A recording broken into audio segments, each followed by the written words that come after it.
dan kami akan melakukan apa yang kami ketahui. Baik. Dan bagi mereka yang datang dari Cheongju kebanyakan memiliki kebun buahnya sendiri, jadi ingatlah metode tanaman penutup tanah. Pindah ke berikutnya. Ini adalah masalah serius yang umum.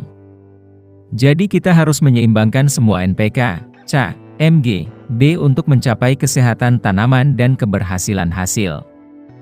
Apakah saya benar? Tetapi apakah mudah untuk menyeimbangkan semua itu? Sulit kan? Lalu bagaimana dengan orang yang mengajarimu?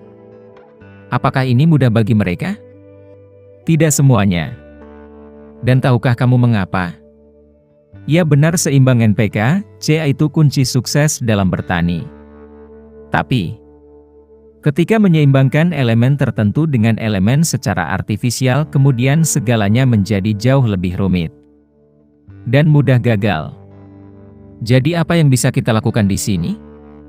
Bagi mereka yang memiliki kebun buah. Lihat gambar ini, ada biasa saja rumput yang tampak sehat di tanah. Tidakkah menurut Anda tanaman ini telah mencapai keseimbangan NPK-Ca? Itu berhasil. Itulah mengapa itu sehat, karena telah mencapai keseimbangan elemen-elemen ini. Potong ini sekali atau 2 kali dan biarkan saja. Kemudian dengan menambahkan obat yang seimbang ini kepada Anda, tidak perlu lagi mempersulit kepalamu. Dan metode ini bahkan tidak memerlukan biaya sepeser pun. Setelah menggunakan metode ini, Anda tidak dapat membuatnya kesalahan dalam menyeimbangkan NPK-Ca. Hal-hal yang sedang kita pelajari adalah salah satu teknologi paling sulit di luar sana. Orang yang mengajarimu yang bahkan tidak bisa menunjukkan dengan sempurna sendiri. Selain itu, mengapa kalian terus membuat kompos terlebih dahulu? Hanya saja tidak nyaman untuk mempersiapkan dengan menambahkan mikroba dari luar daripada menggunakan skop untuk terus mengaktifkan masukan dan menunggu untuk fermentasi. Itu hanya pekerjaan yang konyol. Apa itu kompos? Kompos adalah apa yang baru saja Anda timbun dan sebarkan selama musim gugur. Tidak banyak pekerjaan yang harus dilakukan. Setelah hamburan, biarkan input dengan sendirinya difermentasi selama musim gugur, musim dingin, musim semi. Tolong ulangi setelah saya. Wow. Begitu mudah. Jangan mendapatkan pengajaran dari orang yang memberitahu Anda membuat kompos terlebih dahulu. Akhirnya, mereka akan datang untuk menjualnya produk jadi ketika Anda menyerah membuat masukan Anda. Angkat tanganmu dan ulangi setelah aku. Pengelolaan tanah. Pupuk dasar, pupuk tambahan, pestisida alami. Jadi sekarang Anda semua memahami prinsip pupuk dasar kan? Ini semua tentang meniru cara alam. Pertanian. Pastikan Anda bertani di pangkalan ini dengan menjadi 80 hingga 90% swasembada dengan masukan. Dengan cara ini, Anda bisa memberikan yang paling optimal keseimbangan nutrisi yang diinginkan tanaman Anda. Selanjutnya saya akan berbicara tentang tambahan pupuk. Jadi bagaimana kita bisa mengisi kembali mineral yang hilang? Seperti yang saya sebutkan sebelumnya bahwa semua hasil kami dijual ke konsumen dan mereka tidak pernah memberi kami kotoran mereka kembalikan. Lalu di mana kita bisa menemukan nutrisi kita yang didapat keluar dari tubuh konsumen kita? Jangan berpikir terlalu keras. Karena pada akhirnya semuanya pergi ke laut. Jadi kami membawa nutrisi kembali dari laut. Ini mungkin terdengar tidak masuk akal. Tetapi ketika para ilmuwan melakukan penelitian air laut, mereka menemukan sesuatu yang luar biasa. 83 jenis mineral yang berbeda dimasukkan di air laut.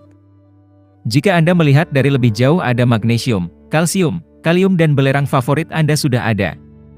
Selain itu, mineral dalam air laut sangat banyak identik dengan plasma darah kita, cairan tanaman, dan cairan ketuban di rahim ibu. Cukup mengherankan bukan? Angkat tanganmu dan ulangi setelah aku. Gunakan air laut atau garam laut untuk mengisi ulang mineral yang hilang dalam pertanian. Ini adalah metode paling ilmiah dan mudah yang sudah kita miliki. Tetapi apakah ada satu orang yang mengajari Anda menggunakan garam laut untuk nutrisi yang hilang? Tidak ada. Saya satu-satunya yang menyuruh orang menggunakan garam laut sebagai sebuah solusi. Anda mungkin bertanya-tanya mengapa garam laut? Tapi izinkan saya memberitahu Anda bahwa seluruh sejarah pertanian kita telah membuktikan fakta ini. Karena pertanian yang dekat dengan laut menghasilkan produk paling berkualitas di seluruh dunia. Jika Anda bisa pergi ke situs web pertanian Departemen Korea Selatan, maka Anda dapat melihat bagaimana mereka telah diuraikan secara mendalam tentang manfaat menggunakan garam laut untuk pertanian. Ada sekitar 20 makalah yang menulis tentang ini, dan itu fakta. Semua makalah itu berbicara tentang mempromosikan warna, rasa, dan kualitas dengan menggunakan garam laut. Bahkan dengan fakta ini, saya tidak mengerti kenapa yang disebut para ahli terus memberitahu orang-orang untuk tidak menggunakan garam laut. Jika mereka jujur maka mereka bisa saja menyarankan para petani untuk menggunakan setidaknya sedikit, tapi mereka tidak akan pernah memberitahumu itu. Tentu saja, kita juga tidak bisa menggunakan ini terlalu banyak. Kami memiliki aturan tertentu untuk ini. Yang baik dan yang buruk adalah satu. Jadi bagaimana kita bisa menghitung jumlahnya? Kalikan saja 1% dari total hasil. Katakanlah Anda telah memanen 3.000 kg buah maka Anda akan membutuhkan 30 kg untuk musim depan atau tahun depan, 100 kg garam laut untuk 10.000 kg produk. Jika perhitungan ini sulit bagi Anda, tambahkan 500 gram garam laut dalam 1.000 meter persegi. Dengan interval 1 hingga 2 minggu untuk panen tahunan. Dan 20 kg garam laut untuk pohon buah-buahan minimal 4 kali setahun. 20 kg air laut sama dengan 500 gram garam laut. Jadi ingatlah ini. Saat kita membuat JMS kita sudah menyertakan 500 gram garam laut. Jadi jika Anda memiliki area yang lebih luas untuk dicakup lalu hitung sedikit lebih sesuai dengan ukuran tanah Anda. Anda dapat menggunakan berbagai metode aplikasi seperti irigasi, sprinkler, dan hamburan. Ini adalah cara Anda dapat terus mengisi ulang mineral yang hilang di tanah Anda. Angkat tanganmu dan ulangi setelah aku. Gunakan air laut atau garam laut untuk mengisi ulang kehilangan nutrisi di dalam tanah. Percayalah kepadaku. Metode ini dibuktikan oleh sejarah. Juga, saya merekomendasikan orang untuk menggunakan bubuk pilite, yang merupakan bubuk batu untuk lebih banyak mineral. Kami menyebar setahun sekali. Dan biayanya sekitar $9 per 20 kilo. Anda bisa mengencerkannya dalam air untuk digunakan sebagai cairan pupuk juga. Tapi ini tidak wajib. Penggunaan pilite bubuk sepenuhnya terserah Anda. Jadi kesimpulannya adalah saya menggunakan garam laut, bubuk pilite untuk mineral yang hilang di dalam tanah. Selain ini, saya melihat banyak pembuat YouTube pertanian Korea berbicara tentang menggunakan belerang adalah wajib. Mereka mewakili penggunaan belerang sebagai semua obat penyembuhan dalam pertanian. Yang merupakan solusi konyol bagi saya. Jika Anda melihat ironi tren bertani sejak lama, Anda bisa melihat omong kosong yang aneh. Kembali ke masa lalu. Orang berfantasi tentang germanium, selenium, silikon, dan sekarang apa? Sulfur. Mereka berbicara tentang penggunaan belerang sebagai bahan wajib. Elemen untuk sukses dalam bertani. Tapi aku baru saja memberitahumu air laut itu sendiri mengandung belerang bukan? Jadi, haruskah Anda menggunakan banyak belerang dalam bertani? Jika Anda melihat bagan studi, untuk mencapai keseimbangan optimal dari tanaman yang Anda butuhkan. 1,5% nitrogen, 1,0% kalium, 0,5 kalsium, 2 magnesium, fosfor, 0,2, 0,1 belerang, dan 0,1 silikon agar tumbuh sehat. Tanaman. Tetapi apakah mungkin untuk menyeimbangkan secara artifisial belerang untuk tanaman? Itu hampir tidak mungkin.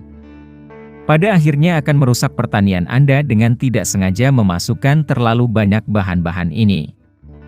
Tanahmu akan menjadi seperti batu karang dan semuanya mikroba tersebut akan mati di dalam tanah.